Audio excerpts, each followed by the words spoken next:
Queremos en esta hora compartir con ustedes cuál es la obra de los profetas a lo largo de la Biblia y cómo esta obra que los profetas tenían tiene su aplicación para el tiempo del fin en la persona de Ellen White. Así que miremos un poco esta obra de los profetas. Una de las primeras tareas que un profeta tenía que realizar, un trabajo, era aceptar precisamente su tarea como profeta. Dios no lo obligaba cuando lo llamaba, la persona aceptaba o no el cargo de profeta, la responsabilidad. No era fácil ser profeta en los tiempos bíblicos como tampoco para el tiempo actual, para el tiempo final del remanente. Es interesante que los profetas sufrieron. Algunos fueron perseguidos por el mensaje que daban. No agradaba muchas veces el mensaje que los profetas daban, aunque también tenían mensaje de esperanza. Encontramos algunos profetas tal vez que no querían llevar a cabo esta tarea, esa responsabilidad. Sin embargo, aceptaron finalmente ese trabajo que Dios le había asignado. Cuando encontramos los sufrimientos de ellos, no era fácil, dijimos, aceptar esta responsabilidad por lo que esto conllevaba. Entonces encontramos a un profeta Isaías, por ejemplo, que tuvo que sufrir el martirio, fue aserrado, según la historia. Jeremías tuvo que huir, fue encarcelado, llevado a una mazmorra. La gente no aceptaba el mensaje que el profeta les daba de parte de Dios. Sufrieron muchos. Elías le tocó sufrir bastante a causa de la malvada Jezabel. Y si analizamos este trabajo en la persona de Elena White, cuando fue llamada para ser profeta, mensajera, ella no quería aceptar porque sabía lo que eso representaba. Sin embargo, el Señor la eligió y finalmente ella aceptó el reto, la responsabilidad de ser un profeta, sabiendo que sería rechazada, también sería burlada, también sería discriminada, todo lo que a un profeta le sucede. Eh, Antes de eso, Dios había tratado de llamar a dos personas, pero ellos definitivamente no quisieron aceptar el reto, el mensaje de ser un profeta. Así que la primera tarea dura y difícil de un profeta es la de aceptar la responsabilidad. Lo cierto es que no fue fácil para Elena White inicialmente porque la gran mayoría de los mileritas que estaban allí, digamos, reunidos, aceptando, estudiando la palabra para mirar qué fue lo que había sucedido por ese chasco que habían sufrido, no aceptaban ni veían tan bien, y más aún cuando una jovencita de 17 años decía haber recibido visiones de Dios. No fue fácil, tampoco económicamente. Elena White al comienzo fue una persona que tenía recursos. Tuvieron que sufrir muchas privaciones después de casada con su esposo Jaime. eh, y, y- y a lo largo de su ministerio también tuvo dificultades, aun cuando ya Algunos habían aceptado su ministerio. Ellen White le tocó sufrir la muerte de 2 hijos, de los 4 hijos que tuvo. Después, muy temprano, su esposo. Eh, Bastantes situaciones difíciles con algunos miembros de la iglesia que no aceptaban y atacaban su ministerio. Así que este trabajo de ser un profeta no es algo fácil.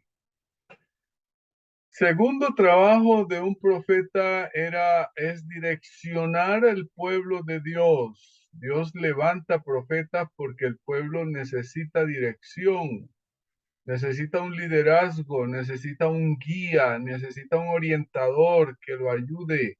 Y Dios levanta a una persona para este trabajo, ese ministerio. A lo largo de la historia lo vemos. Dios levantó al profeta Moisés para dirigir a su pueblo, conducirlo, orientarlo hacia dónde debería dirigirse, hacia dónde debería estar.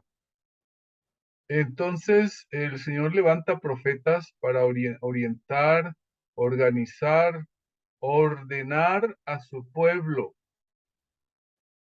En la persona de Elena White se cumplió este trabajo. Ella direccionó al pueblo remanente que apenas iniciaba, dándole orientaciones hacia dónde debería dirigirse, cuál sería la función que deberían trabajar. No trabajó tanto en doctrina ni en creencia. Algunos creen que Elena White fue la que le puso a la iglesia adventista lo que debía creer. No, eso fue una investigación de la gran mayoría de los adventistas iniciales.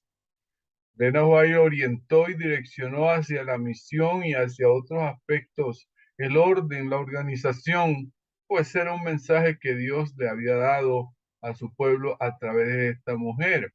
Así que ella trabajó con su esposo para que la iglesia fuese organizada, se organizara. Los primeros adventistas no querían el orden, la organización, el tener un ministerio, digamos, un ministerio dentro de la iglesia, tener este sistema de orden. No fue, duraron 10 largos años tratando de convencer a la gran mayoría de los miembros de la iglesia en ese tiempo, más de 3.500 personas, para poder organizarse. Un pueblo que no está organizado no puede crecer, no puede avanzar, se desaparece con el tiempo, se dispersa, o sea, no puede haber unidad cuando no hay orden, organización.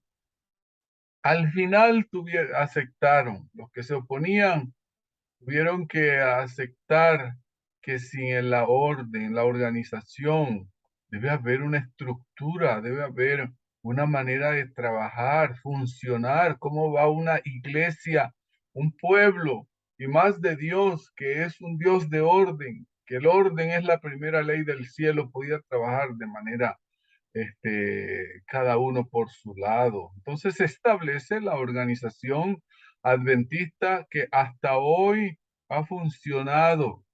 Las estructuras que tenemos, el orden, la supervisión, la organización. Toda iglesia debe tener un sistema de organización. Y ese sistema va desde eso es jerarquía. Tiene que haber una jerarquía en la organización. A algunos no les gusta, y en esta época posmoderna no les gusta la autoridad, el orden, el respeto a las normas, los principios, la estructura, no les gusta y atacan. Y hay muchos todavía que con los tiempos, como en los tiempos cuando se inició la iglesia, siguen atacando la organización. Entonces ellos dicen, no, la organización, como decían los primeros, es Babilonia, eso no debemos tener, no, cada uno pensemos, es libre de hacer lo que quiere, no debe estar sujeto a nada, a ningún orden, a ninguna organización. Así que la iglesia, el profeta ayuda a direccionar al pueblo. Y eso se cumplió también en la persona de Elena White, ayudó a reorganizar y reestructurar este pueblo. Hoy nosotros tenemos el sistema de iglesia como fundamento de nuestra orden, organización. Luego sigue la asociación, luego en su orden siguen la unión. Luego también en su orden sigue la asociación general. Esas son las estructuras que tenemos.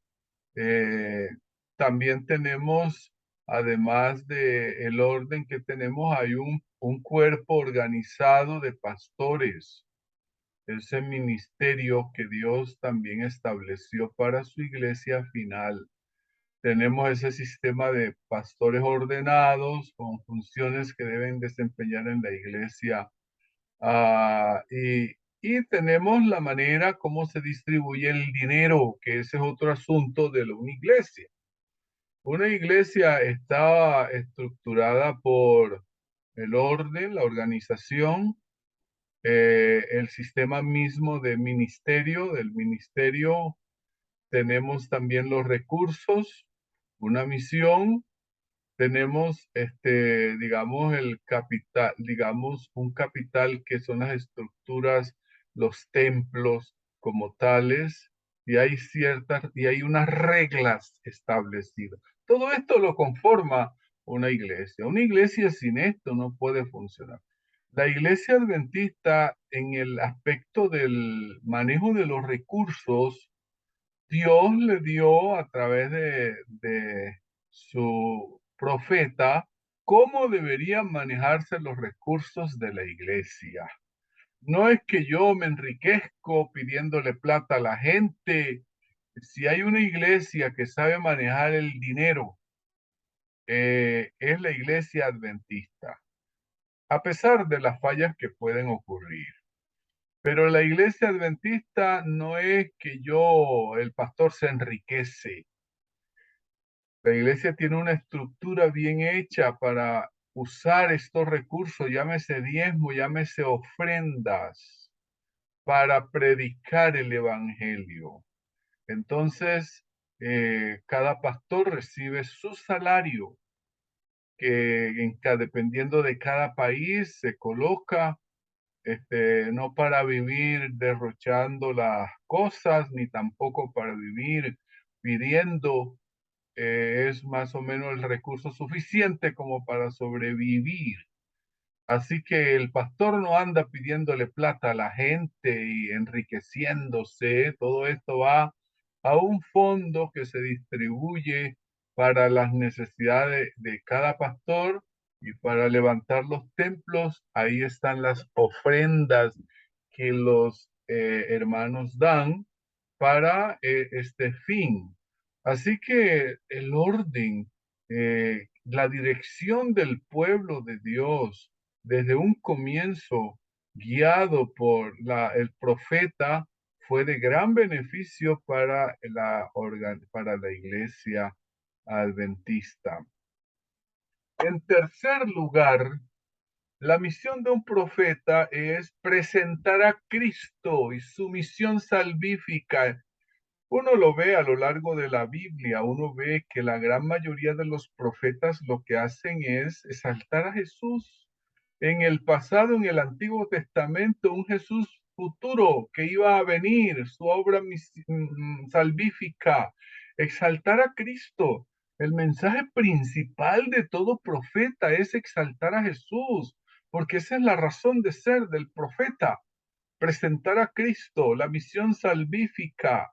Entonces, encontramos que los profetas después de Cristo, digamos en el Nuevo Testamento, tenían esa misión también, presentar a Cristo. Ahora, cumplió Ellen White esta tarea, claro. Jesucristo para la profeta de Dios del tiempo final es lo primero, lo principal, exaltar a Cristo. Conságrate a Él todas las mañanas, haz de esto tu primer trabajo. Esa es la tarea y nos lleva a Cristo. Hay algunos que creen que la misión del profeta fue la de estar señalándole el vestido a la gente, la comida a la gente, las diversiones o recreaciones de la gente. Ese no es el mensaje principal. Ellos hablaron de eso, sí, pero el mensaje principal de Helen White fue Cristo y solo Cristo crucificado. Ustedes lean ese libro titulado El deseado de toda la gente, palabras de vida del gran maestro, el camino a Cristo, el discurso maestro de eso, son las obras cumbre y clave, porque sin Cristo no hay salvación. Entonces la misión de un profeta es llevar y conducir al pueblo de Dios hacia la salvación, no tanto a la comida, no tanto a que hay que salir de las ciudades. No es el mensaje principal de la bestia y de toda la imagen de la bestia. Todo eso tiene su lugar, pero el mensaje principal que tenemos que exaltar del profeta de Dios de los últimos días es Cristo. Sí, si dedicáramos una hora, me gusta ese pensamiento de Helen White en El deseo de toda la gente, si dedicáramos una hora todos los días a contemplar la vida de Cristo, nuestra vida sería transformada. Habría un cambio en nuestra vida, tendríamos una comunión más estrecha con Él. Y sobre todo, dice el don profético, dice Dios a su pueblo, las horas finales. Meditar en las horas finales de la vida de Cristo, lo que Él sufrió, lo que Él hizo por nosotros. Esa debería ser la principal tarea del predicador también. La principal, conducir al pueblo a Cristo, a Jesús, a conocerle, a amarle, a mantener una comunión íntima con Cristo Jesús. Así que estas tareas, estos tres puntos que hemos presentado nos ayudarían a nosotros a, a entender la misión de un profeta, tanto bíblico como un profeta extra bíblico, como lo fue Elena White.